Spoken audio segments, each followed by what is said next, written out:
আমাদের যে হেলথ কর্মী কালকে ওনার নিধন হয়েছে মানিকলাল দাস, তার জন্য বলবো একবার 1 মিনিটে নীরবতা পালন করার জন্য, আত্মার শান্তির জন্য।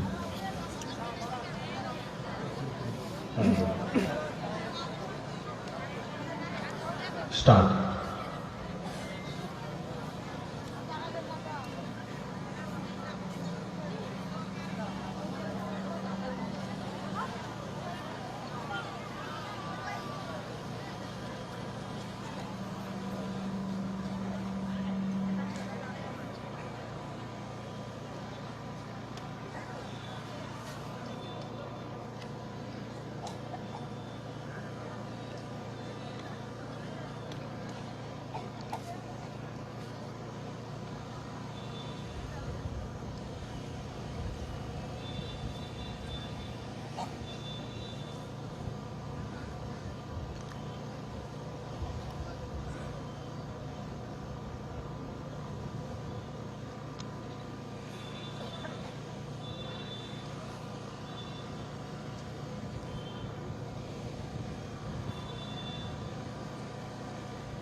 ओम शांति, ओम शांति, ओम शांति।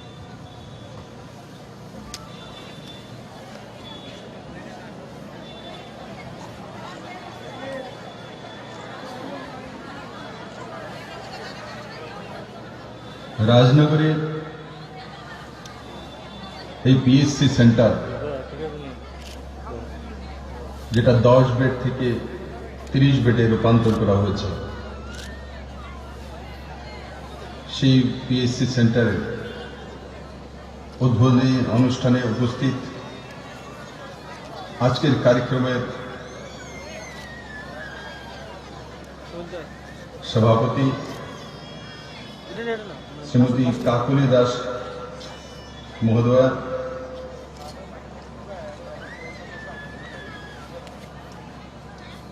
सभाधिपति साउथ जिला परिषद,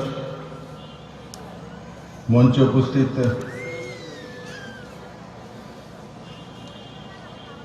राजनगर विधानसभा सम्मानीय विधायक सुधन दास महोदय,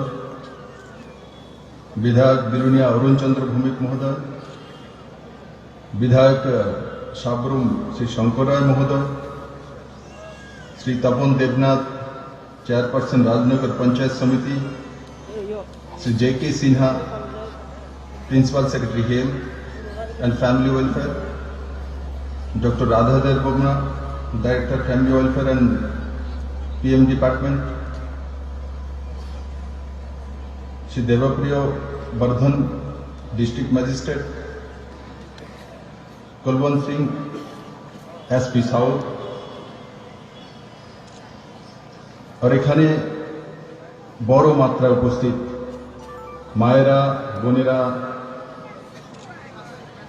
स्कूलेर छात्र छात्री भाई बोनेरा, सुधीजन, आमार गुरुजन, मीडिया बंधुरा, आमी प्रथमे साउथबासी के तार जोन्नो नमन करते चाই दो हाथ तुले, कारण साउथ ওই ভূমি যে ভূমির মানুষ বুদ্ধিমান, শ্রদ্ধাবান, শক্তিমান, পরিশ্রমী এবং বিদ্বান। আজকে এই ভূমিতে আমি এই জনসমাজকে আমার বিনম্র প্রণাম জানাই।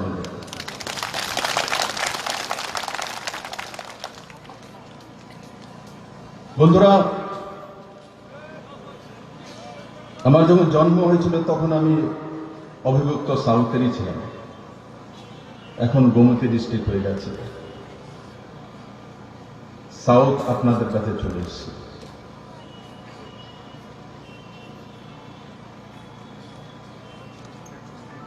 বন্ধুরা,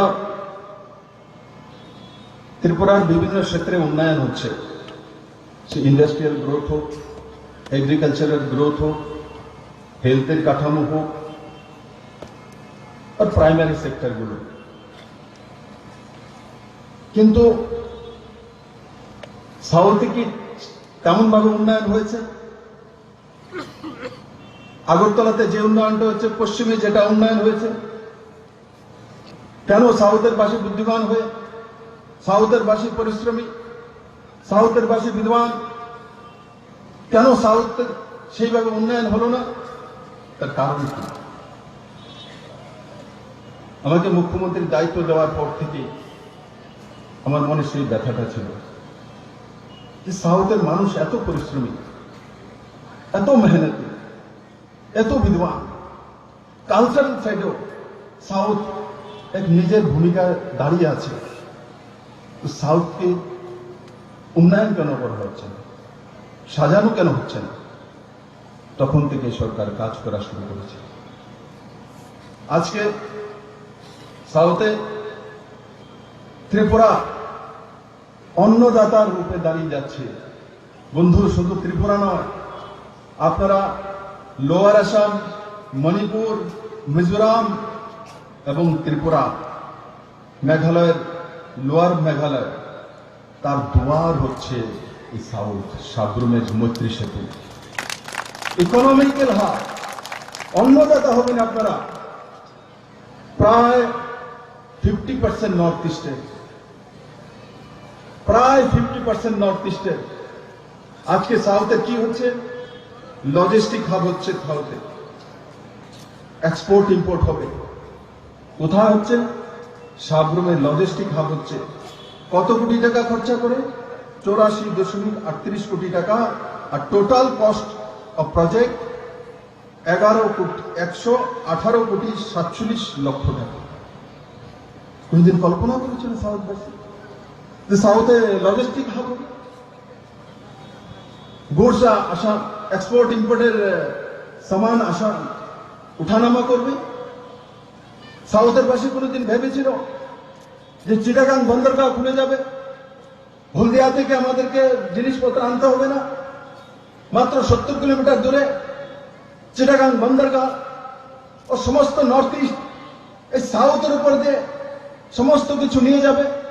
কোনোদিন কল্পনা করেছিল আজ থেকে 3 বছর আগে কোনোদিন সাউথবাসী যে আমাদের এখানে লজিস্টিক হাব হবে? লজিস্টিক হাবের গল্প শুনেছি, হয়তোবা কোনো জায়গাতে দেখেছি, কিন্তু ত্রিপুরাতে লজিস্টিক হাব হবে। আর সে লজিস্টিক হাব কোথায় হবে? সেটাও সাউথ হবে, সাবরুমে হবে। সেটা পরিবর্তন নয়, সেটা পরিবর্তন নয়। তার সঙ্গে সঙ্গে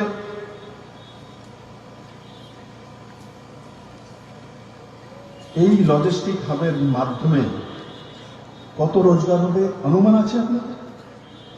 আমি একবার বিরুলিয়াতে দুর্গাপূজার সময় করেছিলাম, এবার নয়, তার আগের বার সন্ধ্যার নাগাদ একটা কার্যক্রম ছিল দুর্গাপূজা, যে আজ সাউথবাসীকে রোজগারের জন্য পশ্চিমে যেতে হয়, পূর্বে যেতে হয়, অন্য জায়গাতে, অন্য রাজ্যে যেতে হয়। কিন্তু এক সময় চলে আসছে এই লজিস্টিক হাবের কারণে 10 থেকে 12 হাজার লোকের রোজগার হবে এখানে। 10 থেকে 12 হাজার লোকের, 10 থেকে 12 হাজার রোজগার হবে। আর তার আশপাশে আর কি কি হবে আমি আজকে আপনাদের সামনে তুলে ধরব। বন্ধুরা, ইন্টিগ্রেটেড চেকপোস্ট গত 3 দিন আগে, তার জন্য কত টাকা স্যাংশন হয়েছে? ইন্টিগ্রেটেড চেকপোস্টের জন্য 97 কোটি 60 লক্ষ টাকা, মানে প্রায় 100 কোটি টাকা স্যাংশন হয়ে গেছে। ইন্টিগ্রেটেড চেকপোস্ট হবে সাবরুমে। কেউ কল্পনা করেছিল সাবরুমবাসী যে সাবরুমের কোনো উন্নয়ন নেই? সাবরুমের যখন চেহারা, শহরের চেহারা দেখতে প্রথমবার যখন আমি সাবরুমে এসেছি, তো সাবরুম পৌঁছানোর পর আমি বলছি কার্যক্রম হবে সাবরুম শহরে, তো কোথায়?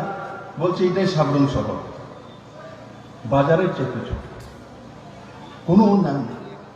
আজকে সাবরুমে আইসিবি তৈরি হচ্ছে, ইন্টিগ্রেটেড চেকপোস্ট, প্রায় 100 কোটি টাকা খরচা করে। আর তাতে ইনভেস্টমেন্ট কত হবে, তার ব্যবসা কত হবে এক্সপোর্ট ইম্পোর্টে? বাংলাদেশ এবং ইন্ডিয়ার সঙ্গে এবং নর্থ ইস্টের রাজ্যগুলির সঙ্গে কমসে কম আনুমানিক 2000 কোটি টাকার বিজনেস হবে সেখানে। 2000 কোটি টাকার বিজনেস। 20 কোটি টাকার বিজনেসের কথা কোনোদিন কল্পনা করেনি সাউথবাসী। আজকে 2000 কোটি টাকার বিজনেসের আনুমানিক লাগত হবে এখানে। 2000 কোটি টাকা। বন্ধুরা, তার কারণে আমাদের এখানে গ্যাস বেস প্রকল্প, রাবার বেস প্রকল্প, টেক্সটাইল প্রকল্প, এই ইন্ডাস্ট্রিগুলো এখানে গড়ে উঠবে।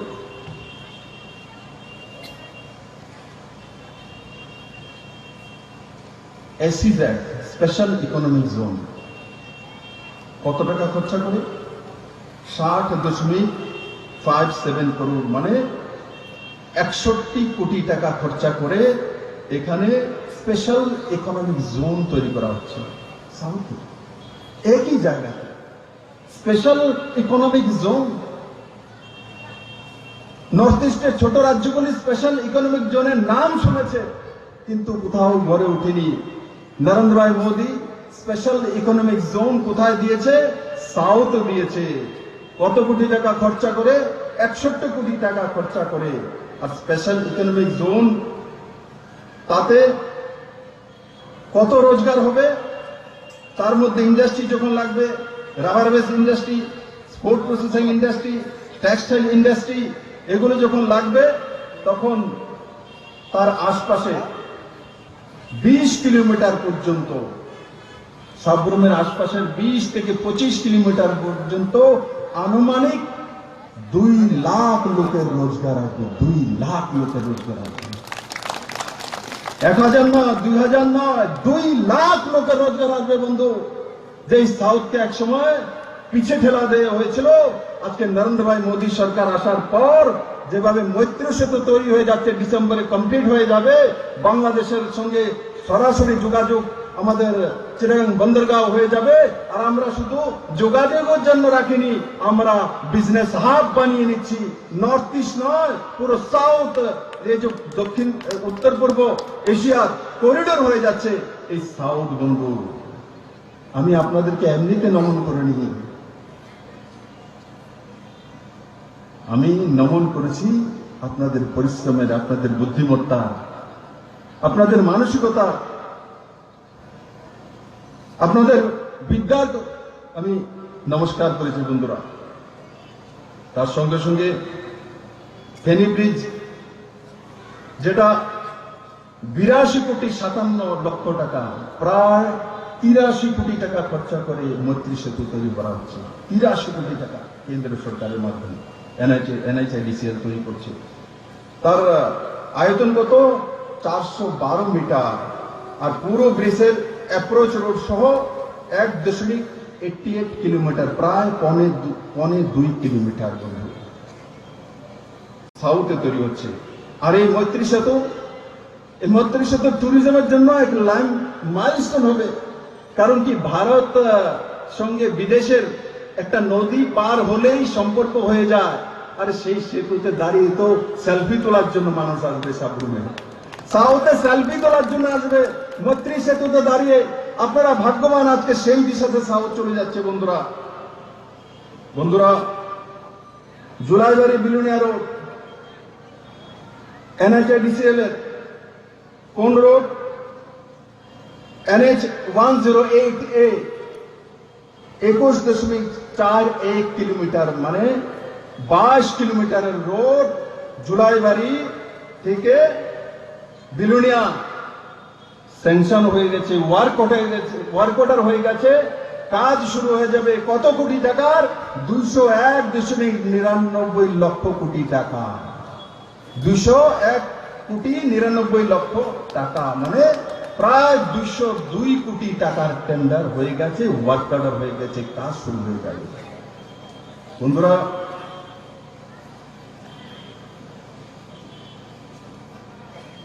কিছুদিন আগে এক পত্রিকা দেখেছি, আমার পত্রিকার বন্ধুরা আছে, আমি আপনাদেরকে অনুরোধ করব,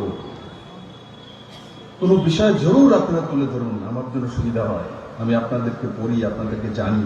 জেনে কাজ করতে চাই, কিন্তু কোনো বিষয় লেখার সময় সরকার কি করছে এটার উপরে একবার সরকারি তন্ত্রকে বা অফিসারকে জিজ্ঞাসা করা, বলে আমি তো এই বিষয়ে দেখব, আমার কাছে এই তথ্য আছে, সরকার এই বিষয়ে কি করছে, তখন মানুষের কাছে সঠিক বিষয়টা চলে যাবে। একতরফা শুনে একতরফা দেখে আপনি লিখবেন সরকার কি করছে সেটা আপনার জানা উচিত, এটা মানুষের জন্য এবং আমাদের জন্য সুবিধা হবে। কিছুদিন আগে এক পত্রিকা উঠেছে যে মৈত্রী পার্কের জঙ্গল হয়ে গেছে, কেউ দেখাশোনার নেই। বন্ধুরা, মৈত্রী পার্কে ট্যুরিজম ডিপার্টমেন্ট থেকে 5.79 করোড় মানে 5,79,00,000 টাকা ইস্যু করে দেওয়া হয়েছে, কাজ 1 সপ্তাহের মধ্যে শুরু হয়ে যাবে। তাহলে আমি আমার সেই পত্রকার বন্ধুকে বলবো, এটা তো আর একদিনে টেন্ডার তৈরি হয়নি, ডিপিআর একদিনে তৈরি হয়নি, স্যাংশন একদিনে তৈরি হয়নি, তার তো প্রসেসিং চলছিল, তাহলে তো এটা জানা উচিত ছিল। এটা তো কমসে কম 6 মাস যাবৎ প্রসেসিং চলছে, তো সেই বিষয়টা লেখা উচিত ছিল। লিখছে জঙ্গল হয়ে গেছে, আরে জঙ্গল নয়, তাকে স্বর্গ বানার জন্য 6.25 কোটি টাকা স্যাংশন করে দিয়েছে, আর আগামী 1 সপ্তাহের মধ্যে তার কাজ শুরু হয়ে যাবে। সেই দিশাতে সাউথ যাচ্ছে বন্ধুরা। তার সঙ্গে সঙ্গে আমাদের অভংসরা ইকো পার্ক, তার জন্য 7 কোটি টাকা স্যাংশন করে দেওয়া হয়েছে, 7 কোটি টাকা স্যাংশন। বন্ধু, এই সবগুলি প্রজেক্টে যদি আমি একসঙ্গে করি তো এই 2.5-3 বছরের মধ্যে এই 6টি প্রজেক্টে টোটাল 573.99 লক্ষ কোটি টাকা, মানে 574 কোটি টাকা এই সাউথের মধ্যে এক জায়গায় ইনভেস্ট করা হয়েছে। বন্ধু, সাউথের দিশা লাইফলাইন হয়ে যাবে বন্ধু, সাউথ সেই দিশাতে চলছে। তার সঙ্গে সঙ্গে যদি আমি মনরেগার কাজেতে যাই, average percentage generate financial year যে হবে রাজনগর ব্লকে 60 ম্যান্ডেজ হবে। আগে কত হতো? হাইয়েস্ট 35 ম্যান্ডেজ, 60 ম্যান্ডেজ হবে। তার সঙ্গে সঙ্গে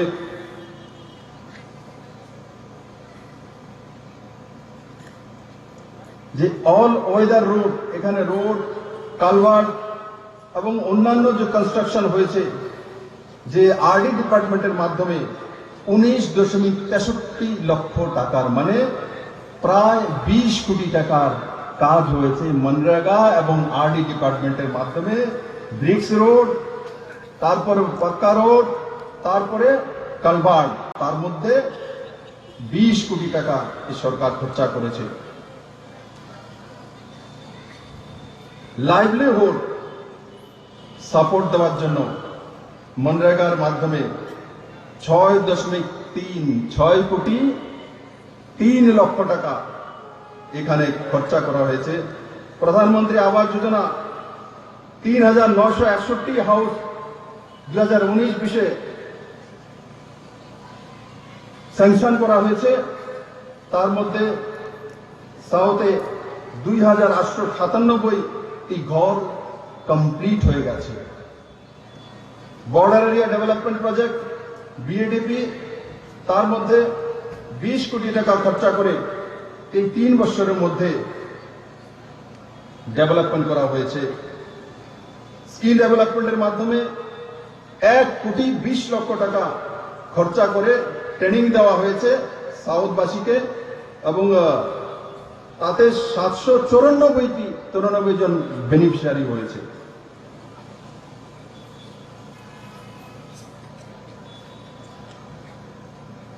আমি বিলুনিয়ার এমএলএ কেও বলবো যে বিসিনগর 30 একর জমিন বিলুনিয়ার কনস্ট্রাকশনের জন্য ডিস্ট্রিক্ট অ্যাডমিনিস্ট্রেশন কমপ্লেক্স সাউথ ত্রিপুরার জন্য 30 একর জমিন চিহ্নিত করা হয়েছে, যেটা আপনার বহুদিনের দাবি ছিল যে এক জায়গায় বিলুনিয়ার সমস্ত অফিসগুলো নিয়ে আসা। আপনার সেই স্বপ্ন পূরণ হতে চলছে।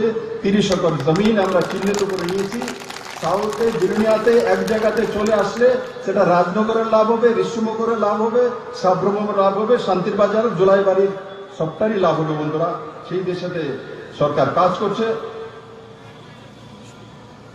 এবং যে ব্লক বিল্ডিং বিশিনগর আরডি ব্লক তারও কাজ শুরু হয়ে গেছে। আন্ডার রুরবান প্রকল্প ঋষ্যমুখে আমরা বড় মাত্রায় কাজ করেছি। তার সঙ্গে সঙ্গে ত্রিপুরা রুরাল লাইভলিহুড মিশন তাতে সাউথে ৩,৫৫৪টি যে এসএইচজি গ্রুপ আছে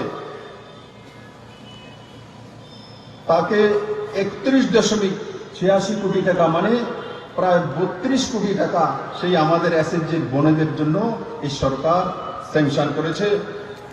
আর এই টাকা ১৯০২টি এসএইচজি গ্রুপের মধ্যে গেছে। ব্যাংক লোন এই এসএইচজি গ্রুপকে ৪৯.৯৭ লক্ষ টাকা মানে ৫০ কোটি টাকা ৩,৩০৭ এসএইচজি গ্রুপকে ব্যাংক লোন দেওয়া হয়েছে।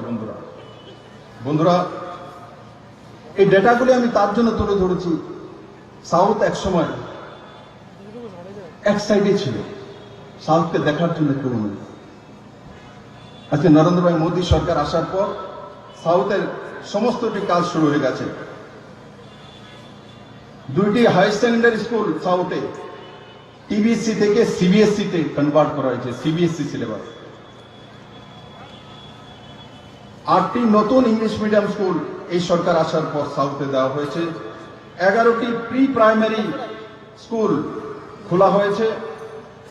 তার সঙ্গে সঙ্গে নবোদয় বিদ্যালয় যে নতুন বিল্ডিং 25 একর জমিনের মধ্যে 41.75 লক্ষ টাকা মানে 41.75 লক্ষ টাকা মানে প্রায় 42 কোটি টাকা খরচা করে কেন্দ্র সরকার তার ব্যবস্থা করেছে।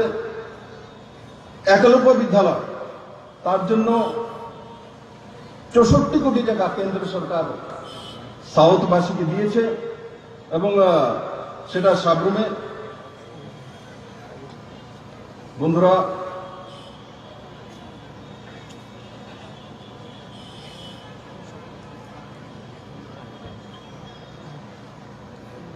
আজকে আমি এই ডেটাগুলি আপনাদের সামনে কেন তুলে ধরলাম? আমার নজওয়ান ছেলে মেয়েরা যারা গার্জিয়ান আছেন তারা ভাবছেন যে আমার ছেলের ভবিষ্যৎ কি হবে, আমার ছেলে রোজগার কোথায় করবে, আমার ছেলের ঘর কোথায় তৈরি হবে, সরকার কিভাবে প্ল্যানিং করছে, কিভাবে সাউথকে ডেভেলপমেন্ট করবে। বন্ধুরা এই ডেটাগুলি আমার তার জন্য বলতে হয়েছে, সাউথে এই কাজগুলি চলছে। এই সমস্ত কাজগুলি যখন আগামী 2 বছর বা 2.5 বছরের মধ্যে কমপ্লিট হয়ে যাবে তো সাউথ এক নতুন দিশায় চলবে, চাই এডুকেশনে হোক, চাই হেলথে হোক, আর চাই ইন্ডাস্ট্রিয়াল ডেভেলপমেন্ট হোক, মনরেগার কাজ হোক আর এডুকেশন হোক। প্রত্যেকটা জায়গায় এই সরকার সাউথবাসীর জন্য কাজ করছে। আর সেটা কাজ করা এই সরকারের নৈতিক কর্তব্য। কারণ ত্রিপুরার সবচেয়ে বুদ্ধিমান লোক, ত্রিপুরার সবচেয়ে বেশি মেহনতি লোক, ত্রিপুরার সবচেয়ে এডুকেটেড লোক যদি কোথাও আছে তো এই আমার সেই সাউথবাসী আছে। আমার সামনে যারা বসে আছে, মঞ্চে যারা বসে আছে, আপনারা আছেন। তো আপনাদের যখন ডেভেলপমেন্ট হবে, আপনাদের ভবিষ্যৎ যখন তৈরি হবে, আপনারা নিশ্চিত পুরো নর্থ ইস্টের ভবিষ্যৎ তৈরি করবেন। নরেন্দ্র ভাই মোদী আপনাদের উপরে বিশ্বাস করেছে। ত্রিপুরাতে সাউথবাসী হি পুরো নর্থ ইস্টকে পালন করবে, ত্রিপুরাতে সাউথবাসী হি ত্রিপুরার ভবিষ্যৎ তৈরি করবে। সেই দেশে মাননীয় প্রধানমন্ত্রীজি কাজ করে চলছেন। বন্ধুরা মাননীয় প্রধানমন্ত্রীজি ত্রিপুরাকে হীরা দেওয়ার জন্য বলেছিলেন, কিন্তু উনি হীরা প্লাস দিয়েছেন। H4 হাইওয়েজ তো হাইওয়েজের জন্য কত টাকা এসছে ত্রিপুরাতে? এই পর্যন্ত ৩২০০ কোটি টাকা চলে এসছে হাইওয়ের জন্য। হাইয়েস্ট ১২০০ কোটি টাকার উপরে হাইওয়েতে ত্রিপুরাতে এক যুগে কখনো আসেনি। ৩২০০ কোটি টাকা একসঙ্গে চলে এসছে। আর আগামী এই বছরের মধ্যে টোটাল ১১,০০০ কোটি টাকার কাজ হবে ন্যাশনাল হাইওয়েতে ত্রিপুরার। ১১,০০০ কোটি টাকার কনস্ট্রাকশন এবং হাইওয়ে এবং সেন্ট্রাল গভর্নমেন্টের প্রজেক্টে আগামী 5 বছরে ত্রিপুরাতে ৩০,০০০ কোটি টাকার ইনভেস্টমেন্ট হবে। ৩০,০০০ কোটি টাকার। তার সঙ্গে সঙ্গে বন্ধু যখন চিটাগাং বন্দরগাঁও খুলে যাচ্ছে তখন আমাদের ত্রিপুরা রাজ্যে যেই সিমেন্টের ব্যাগ 400-500 টাকা আমরা কিনি, কমসে কম প্রতি ব্যাগে 50 থেকে 100 টাকা কম হবে বন্ধু। সেই দিশাতে চলছি। সেদিন আমি জিজ্ঞাসা করছিলাম মেঘালয়ে যে পাথরের পার স্কয়ার ফিট কত হয়, বলে মেঘালয়ে 40 টাকা দিয়ে পাওয়া যায়, আমাদের এখানে 130 টাকা 140 টাকা রেট হয়ে যায়। তার কারণ কি মেঘালয় থেকে বাংলাদেশ হয়ে আমাদেরকে আনতে হয়। এই চিটাগাং বন্দরে খুলে গেলে জাহাজে আমরা জাহাজ ভরে এই সাবরুমে নিয়ে আসবো। আর সাউথবাসী পুরো ত্রিপুরার ডেভেলপমেন্টের জন্য সেই যে চিপস আছে সেটা দিয়ে আমাদের রোডের যে ডেভেলপমেন্ট হবে, বিল্ডিং কনস্ট্রাকশন ডেভেলপমেন্ট হবে। আগরতলাতে 14 মঞ্জিলা 15 মঞ্জিলা হাইরাইজ বিল্ডিং হবে। ত্রিপুরাতে 5 স্টার হোটেল হতে চলছে। ত্রিপুরাতে ট্যুরিজমের ডেভেলপমেন্ট হতে চলছে। আগরতলা এয়ারপোর্ট থেকে নিয়ে কক্সবাজার পর্যন্ত টুরিস্ট আসবে বন্ধু। ভারতবর্ষের মধ্যে একমাত্র ছোট্ট রাজ্যের মধ্যে কম জায়গাতে যাওয়ার যে রাস্তা, তার দৈর্ঘ্য কত? আগরতলা এয়ারপোর্ট থেকে 250 কিলোমিটার কক্সবাজার। যদি কোনো টুরিস্ট আসে 250 কিলোমিটারের মধ্যে এতগুলো ডেস্টিনেশন, আমি জানি না সারা ভারতবর্ষে কোথাও আছে কিনা। আগরতলা থেকে আসবেন তো আগরতলার যে এয়ারপোর্ট, নর্থ ইস্টের সবচেয়ে সুন্দর এয়ারপোর্ট আজকে আগরতলার এয়ারপোর্ট তৈরি হয়ে গেছে। একবার গিয়ে দেখুন আগরতলার এয়ারপোর্ট, নর্থ ইস্টের সবচেয়ে বেহতরিন এয়ারপোর্ট এই আগরতলায় তৈরি হয়ে গেছে, মহারাজা বীর বিক্রম কিশোর মানিক্য এয়ারপোর্ট। সেখান থেকে যখন কোনো টুরিস্ট বেরোবে তো উজ্জয়ন্ত প্যালেস দেখবে, ত্রিপুরার সমস্ত ইতিহাস দেখবে। সেম রোডে আগে আসবে, আগে আসার পর আমাদের সিপাহী জলার জু পার্ক দেখবে। সেখানে চশমা বাদর আমাদের আছে, যেটা শুধু ত্রিপুরাতে আর মিজোরামের একটা পার্টে পাওয়া যায়, আর কোথাও ভারতবর্ষে পাওয়া যায় না বন্ধু। সেই সিপাহী জলা দেখার পর একটু আগে যাবে তো নীরমহল দেখবে। নীরমহলে 3 স্টার হোটেল তৈরি হয়ে যাচ্ছে, মানুষ সেখানে থাকতে পারবে, টুরিস্টরা সেখানে থাকার ব্যবস্থা করা হচ্ছে। নীরমহলকে এক নতুন জায়গা নিয়ে যাওয়া হচ্ছে। আর নীরমহল দেখার পর আগে ওই রোডে আবার চলে আসবে, ন্যাশনাল হাইওয়ে আগে আসবে তো ছবিমরা চলে যাবে। আগেও ছবিমেরা ছিল, আজকে ছবিমরা লোক জানে, আগে ছবিমরার বিষয়ে জানতো না। ছবিমরা যাবে, ছবিমরাতে আগে ডুম্বুরে চলে যাবে, নারকেলকুঞ্জ দেখবে, হেলিপ্যাডের ব্যবস্থা করা হচ্ছে। সেখান থেকে আবার ফিরে এই ন্যাশনাল হাইওয়ে আসবে, মাতাবাড়ির দর্শন করবে, মায়ের আশীর্বাদ দিবে, নিয়ে সাউথবাসীর কাছে চলে আসবে, পিলাকের স্থাপত্য চিত্রকলা দেখবে। আর সেখান থেকে মৈত্রী সেতুতে দাঁড়িয়ে সেলফি খিঁচবে। সেলফি খিচার পর বাংলাদেশে কক্সবাজার দেখবে, এশিয়ার সবচেয়ে লংগেস্ট বিচ পরিদর্শন করবে। দেখুন 250 কিলোমিটারের মধ্যে এতগুলি টুরিস্ট প্লেস রয়েছে বন্ধু। ভারতবর্ষে কোথাও আছে কিনা আমি জানি না। আজকে ত্রিপুরা সেই দিশাতে যাচ্ছে। হোটেল ট্যুরিজম একসময় ত্রিপুরাতে আসতে চাইতো না, এখন 5 স্টার গ্রুপ ত্রিপুরাতে আসতে চলছে। কারণ দেখে গেছে ত্রিপুরার ভবিষ্যৎ আছে, ত্রিপুরাতে ইন্ডাস্ট্রি গড়ে তুলছে, ইন্ডাস্ট্রিয়াল ডেভেলপমেন্ট হচ্ছে, ত্রিপুরার মানুষের রোজগার বাড়ছে, স্বরোজগারই হচ্ছে। আমাকে কিছুদিন আগে একটি ছেলে দেখা করেছিল, বলে স্যার বায়োফ্লক্সের কারণে যেই কই মাছ 800 টাকা কিলো করে আগরতলা বাজারে কিনতে হতো, এখন কিছুদিন আগে 250-300 টাকা পর্যন্ত কিলো হয়ে গেছে। কই 800 টাকা, কই 250-300 টাকা। আর সঙ্গে সঙ্গে আমার সাউথবাসীকে আমি আরেকটা বিষয় বলতে চাই বন্ধু, এই সরকার গরিবের জন্য কাজ করছে। যেমন মনরেগার ম্যান্ডেট বাড়িয়েছে, আরডির কাজ বাড়িয়েছে, সঙ্গে সঙ্গে গরিবের খাওয়া কি? গরিবের খাওয়া মাংস ভাত নয়, মাছ ভাত নয় বন্ধু, গরিবের খাওয়া ডাল ভাত। গরিবের খাওয়া কি? ডাল ভাত। এই সরকার আসার পর একবার ভেবে দেখুন, 2016-তে 17-তে মুসুর ডালের কিলো কত ছিল? 120 টাকা, 130 টাকা। এই সরকার রেশন শপের মাধ্যমে ডাল দেওয়া শুরু করেছে, তো বাজারে ডালের দাম বাড়তে পারেনি। ডালের দাম কত? প্রতি কিলো ডাল কত? মুসুরি ডাল রাজনগরে কত? 1 কিলো ডাল কত?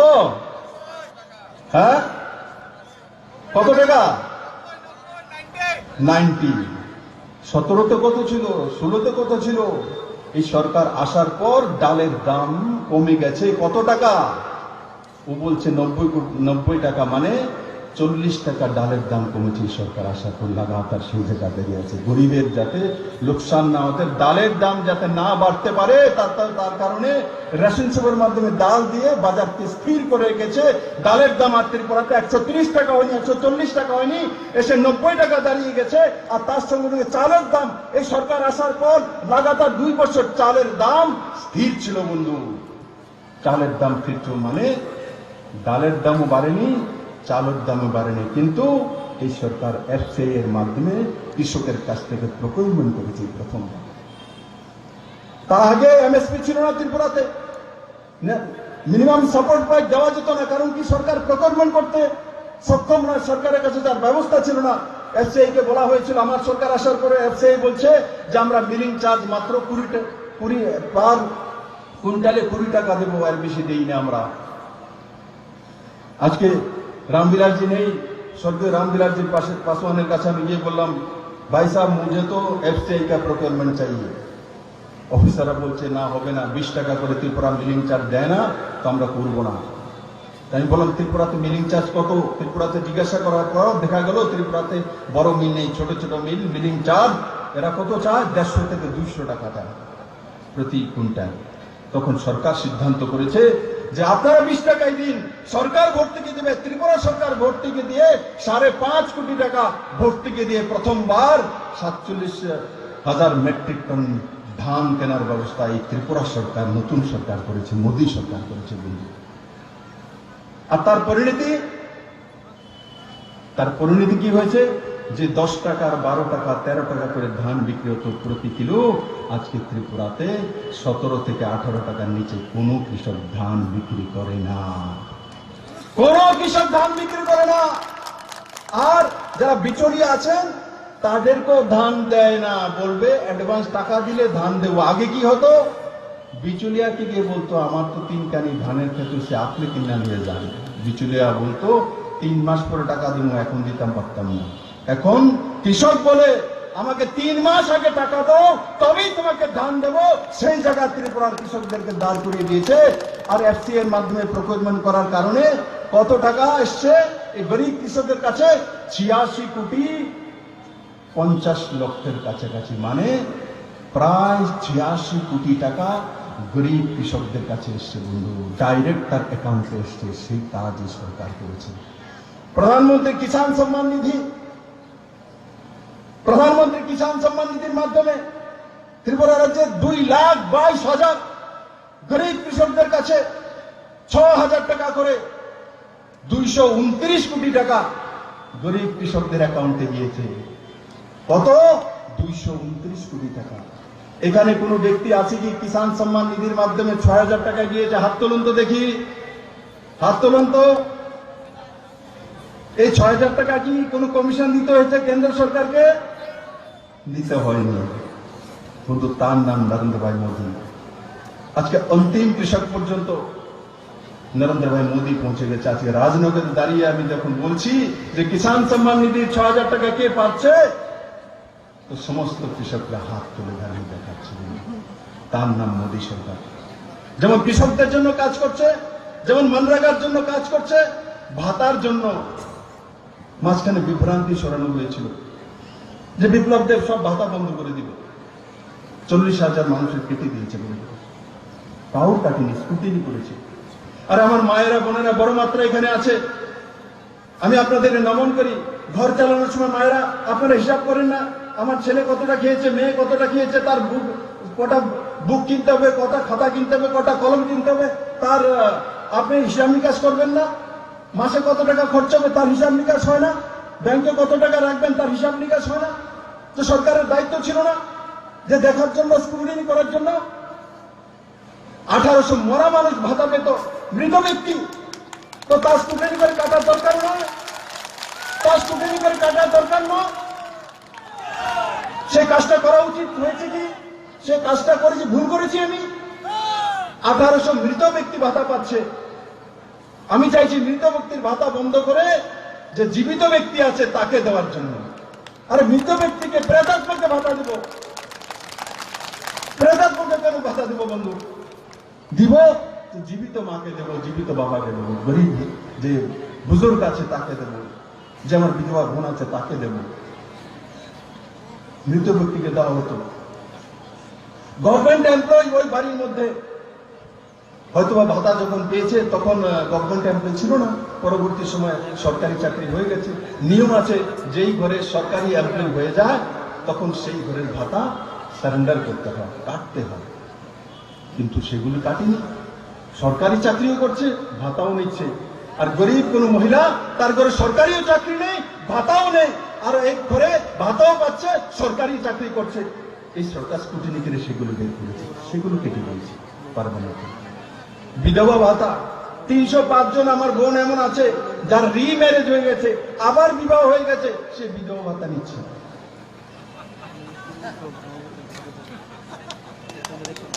305 জন বোন আমার। যদি আমার সেই রিম্যারেজ করা বোন যদি না নিতেন তাহলে সে ভাতাটা কে পেতে পারত? প্রকৃত 305 জন যে গরিব বিধবা বোন আমার আছে এরা পেতে পারত 1000 টাকা। এই সরকার কি সেগুলো কেটে ভুল করেছে? আর তার সঙ্গে সঙ্গে 11,000-এর কাছাকাছি ভাতা যারা এপিএল ভুক্ত আছে তাদেরও ভাতা কেটে গেছে। কিন্তু সেই কারণ কি কারণে কেটেছে আমি আজকে রাজনগরের ময়দানে বলবো। সেটা কেটেছে কিসের জন্য? সেটা কেটেছে যে এপিএল যারা আছে তারা এনএসএপি মানে কেন্দ্র সরকারের যে ভাতার নিয়ম আছে, কেন্দ্র সরকারের ভাতার নিয়ম আছে, যারা বিপিএল এবং অন্তোদয় তাদেরকেই ভাতা দেবে, এপিএলদেরকে দেওয়া যাবে না। কিন্তু ত্রিপুরা সরকারের 2017-এর একটা নোটিফিকেশন আছে, ত্রিপুরা সরকার 1 লাখ টাকার নিচে ইনকাম কোন এপিএল ভুক্ত পরিবারকে ভাতা দিতে পারে, তার ব্যবস্থা স্টেট স্কিমে আছে। কিন্তু তাদেরকে স্টেট স্কিমে দেওয়া হয়নি, তাদেরকে দিয়ে দেওয়া হয়েছে 8,000-এর উপরে সেন্ট্রাল স্কিমে দিয়ে দেওয়া হয়েছে ভাতা। যেই কারণে স্কুটিনি করতেই, কারণ সেন্ট্রাল স্কিমে এপিএলরা পেতে পারে না, তাদের ভাতা কেটে গেছে। কিন্তু এই সরকার এখন নির্ণয় করেছে আগামী 15 শুরু হয়ে গেছে 15 ডিসেম্বর থেকে 25শে জানুয়ারি পর্যন্ত আবার স্কুটিনি হবে, আবার সবাইকে মৌকা দেওয়া হবে, 29,000 মানুষকে মৌকা দেবে।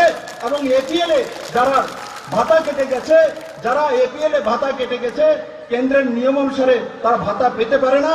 এই সরকার নির্ণয় করেছে এই 8,000-এর উপরে যারা ভাতা কেন্দ্র সরকারের কাছ থেকে অবৈধভাবে পেত তাদেরকে বৈধ করে স্টেট স্কিমে এনে এই সমস্ত লোকেদেরকে আবার ভাতা দিয়ে দেওয়া হবে। সেই দিশাতে সরকার কাজ করছে বন্ধুরা। তাই বন্ধুরা, ভাতা হোক আর সরকারি এমপ্লয়ীদের 7 পে স্কেল হোক, ইন্ডাস্ট্রিয়াল ডেভেলপমেন্ট হোক, হাই রাইজ বিল্ডিং হোক, এসইজেড হোক, মৈত্রী সেতু হোক, চিটাগাঙ্গের বন্দরগাঁও হোক, ট্যুরিজমের ডেভেলপমেন্ট হোক, ছবি মেলা হোক, এডুকেশন হোক, প্রত্যেকটি সেক্টরে সরকার কাজ করছে। তার সঙ্গে সঙ্গে 22 করোড় সরকার ধরেনি। ত্রিপুরার 22 করোড় দিয়ে বিস্কিট তৈরিয়ে প্রধানমন্ত্রীর কাছে চলে গেছে, রাষ্ট্রপতির কাছে চলে গেছে বন্ধু। ত্রিপুরার 22 করোড় চলে গেছে, যেটা জনজাতিদের মূল খাদ্য। আজকে সেই 22 করোড় প্রধানমন্ত্রীর হাতে চলে গেছে, গৃহমন্ত্রীর হাতে চলে গেছে। ত্রিপুরার কুইন পাইনাপল আমরা আগেও ত্রিপুরাতে আনারস দেখেছি, আগেও কুমারঘাটে আনারস হতো, রাজনগরে আনারস হতো, কিন্তু সেই আনারস কোনোদিন প্রধানমন্ত্রীর হাতে যায়নি, রাষ্ট্রপতির হাতে যায়নি, দুবাইয়ের বাজারে যায়নি। আজকে মাননীয় প্রধানমন্ত্রী যে ডাবলিং ইনকাম, সেই দিশাতে আমরা কাজ করেছি। তো ত্রিপুরার আনারস দুবাইতে চলে গেছে, প্রধানমন্ত্রীর কাছে চলে গেছে, গৃহমন্ত্রীর কাছে চলে গেছে, রাষ্ট্রপতির কাছে চলে গেছে। আর আমার কাছে ফোন আসে কি যে তো বহু সুস্বাদু আনারস, কিন্তু এই আনারস তো আগেও ছিল, কিন্তু সেই আনারসের মার্কেটিং করা হয়নি। আজকে ত্রিপুরার যে সেন্টেন্ট লেবু, কমলপুরে এলাইচি লেবু আমেরিকার বাজারে আমরা পাঠিয়েছি। যদি সেই আমেরিকান কোম্পানি পছন্দ হয় তো ত্রিপুরা থেকে সেই সেন্টেড লেবু কোথায় যাবে? আমেরিকান বাজারে যাবে, সেখানে বিক্রি হবে। সেই দিশাতে ত্রিপুরা চলছে বন্ধুরা। অর্গানিক ক্ষেত্রে নর্থ ইস্ট পুরো এরিয়া लगभग অর্গানিক সেক্টর রয়েছে, কিন্তু তার সার্টিফাইড হচ্ছিল না। বিগত সরকার, এই সরকার আসার পর 6,000 হেক্টর জমিন অর্গানিক যে সার্টিফিকেশন করে দেওয়া হয়েছে, আরো 15,000 জমিন অর্গানিক করার রাস্তাতে চলছে। এবং আমাদের যে কুইন পাইনাপেল এবং কিউ পাইনাপেল, এগুলো সম্পূর্ণরূপেই অর্গানিক রয়েছে, কিন্তু এর সার্টিফিকেশন লাগবে, কারণ আনারস ক্ষেতের মধ্যে কেউ ইউরিয়া সার দিতে যায় না বন্ধু, আপনি আপে টিলার মধ্যে হয়, এটা সম্পূর্ণ অর্গানিক। আর যখন অর্গানিক সার্টিফিকেট হয়ে যাবে যে আনারস 20 টাকা বিক্রি হচ্ছে, সেই আনারস দুনিয়ার বাজারে 100 টাকা বিক্রি হবে, সেই দিশাতে ত্রিপুরা চলছে বন্ধু। আমি আশা করি আমার নজওয়ান ছেলেমেয়েরা বায়োফ্লক্স হোক, স্বনির্ভর যে প্রধানমন্ত্রী যে নারা ভোকাল ফর লোকাল, সেই দিশাতে কাজ করছে। আজকে অঙ্গনবাড়ি দিদি, আশা কর্মী আগে সিনথেটিক শাড়ি পরতেন, বাইরের শাড়ি পরতেন, এখন ত্রিপুরা হ্যান্ডলুম হ্যান্ডিক্রাফট যে শাড়ি তৈরি করবে সেটাই পরবে। বড় মাত্রায় আমার এসএসজি গ্রুপের বোনদের রোজগার হবে, ত্রিপুরার মানুষের রোজগার হবে, এবং সেটা মনরেগা ক্ষেত্র হোক আর ইন্ডাস্ট্রিয়াল সেক্টর হোক, প্রত্যেকটা দিশাতে এই সরকার কাজ করছে বন্ধু। আমি তার জন্য আজকে সাউথবাসীর সামনে তুলে ধরলাম বন্ধুরা। সাউথবাসী বহুকাল ডিপ্রাইভ হয়েছে, এত কিছু থাকার পর, এত পরিশ্রমী, কিন্তু সাউথকে সবসময় দূরে ঠেলে দেওয়া হয়েছে। আজকে নরেন্দ্র ভাই মোদী সাউথবাসীকে চিনে গেছে, তার জন্য আমি প্রথমেই দাঁড়িয়ে আপনাদেরকে প্রণাম করেছি। আমি ছোটবেলায় মার কাছ থেকে শুনতাম যে সাউথের লোকেরা সবার আগে সবচেয়ে বেশি যে মাস্টার ডিগ্রি যদি কোথাও এসেছে সেটা এই সাউথে এসেছে। সবচেয়ে শিক্ষিত বুদ্ধিমান লোক, সরকারি অফিসে যদি যেতাম তো দেখতাম যে সব অফিসের মধ্যে সাউথের লোক থাকবেই থাকবে। সাউথের লোক একদিকে শিক্ষিত, একদিকে পরিশ্রমী, আবার দেখা যেত অফিসের সময় অফিস করত, পরবর্তী সময় এসে ক্ষেতের মধ্যে জমিন করত বন্ধু। সাউথ সেই দিশাতে কাজ করছিল, কিন্তু সাউথকে মূল্যায়ন করা হচ্ছিল না। আজকে নরেন্দ্র ভাই মোদী সরকার, নতুন সরকার সাউথকে মূল্যায়ন করেছে। সাউথবাসীকে আমি আবারও বিনম্র প্রণাম জানাই যে বহুকাল আপনাদের সঙ্গে অন্যায় হয়েছে, আজ আর অন্যায় হবে না। আজ আপনারা অন্নদাতা হয়ে গেছেন, শুধু ত্রিপুরার জন্য নয়, পুরো নর্থ ইস্টের জন্য দুয়ার করে দিয়েছেন। পুরো নর্থ ইস্টবাসী আপনাদের জয় জয়কার করবে। আর আমি আশা করি আপনাদের যে বুদ্ধিমত্তা সেটা পুরো নর্থ ইস্টের রোজগারের সুন্দর পথ খুলে দিচ্ছে। আমি এই কার্যক্রমে আমাকে আমন্ত্রণ করার জন্য স্বাস্থ্য দপ্তরকে এবং আমাদের স্থানীয় বিধায়ক সুদন দাস মহোদয়কে অনেক ধন্যবাদ জানাই যে ওনার ক্ষেত্রে এসছি, ওর উনি মঞ্চে আছেন, আমি ওনাকে অনেক অনেক শুভেচ্ছা জানাই। আর তার সঙ্গে সঙ্গে এই কার্যক্রম যারা আয়োজন করেছেন তাদেরকেও আমি অনেক অনেক শুভেচ্ছা জানাই। সবাই ভালো থাকুন, সুস্থ থাকুন, সাউথকে এগিয়ে নিয়ে যান। জয় সাউথ, জয় নরেন্দ্র মোদী।